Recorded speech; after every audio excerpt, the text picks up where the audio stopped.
Penggantian oli mesin menjadi salah satu hal yang tidak boleh dilewatkan saat servis. Setiap kendaraan juga punya rekomendasi berapa interval penggantian oli mesin. Tapi yang jadi pertanyaan, kenapa oli harus diganti secara rutin? Apa yang terjadi kalau kita nekat tidak mengganti oli mesin?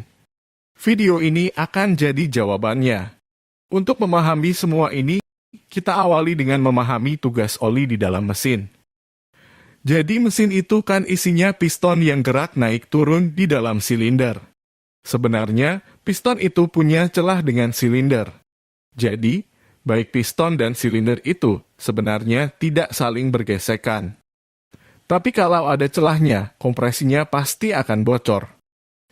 Karena udara yang mau dikompresi bisa keluar lewat celah-celah ini, itulah alasan piston punya sepasang ring. Ring ini akan merapatkan celah tersebut.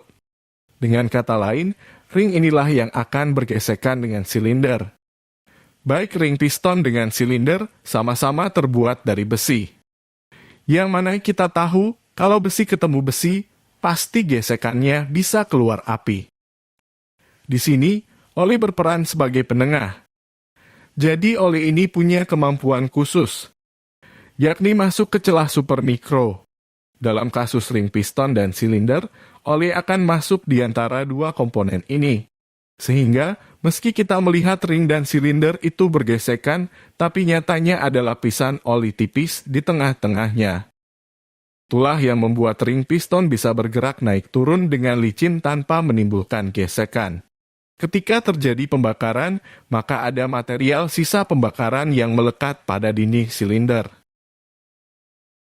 Ketika piston bergerak ke atas, maka material sisa pembakaran yang ada pada dinding silinder bisa bercampur dengan oli yang ada di dalam ruang engkol. Material sisa pembakaran ini memang jumlahnya sangat sedikit. Tapi dalam 1 menit saja bisa terjadi hingga ribuan kali pembakaran. Jadi kalau diakumulasi dalam jangka panjang, material sisa pembakaran ini bisa mengubah warna oli jadi lebih hitam. Jadi warna hitam pada oli itu disebabkan karena oli terkontaminasi oleh material sisa pembakaran. Dan ini normal. Semua motor kalau sudah dipakai lama, pasti olinya hitam. Tapi kalau oli yang sudah hitam ini dipaksakan untuk dipakai, apa yang terjadi? Material sisa pembakaran ini bentuknya seperti butiran padat berukuran mikro. Ini bisa membuat komponen mesin tergores. Jadi, salah satu akibat jika Anda sering telat ganti oli motor, maka komponen mesin entah silinder atau ring piston mudah aus. Itu disebabkan karena ada material padat yang ikut dalam lapisan oli. Dan material ini bisa menggores komponen mesin. Jadi, inilah alasan utama mengapa kita harus ganti oli secara rutin. Kalau bisa jangan sampai warnanya menghitam.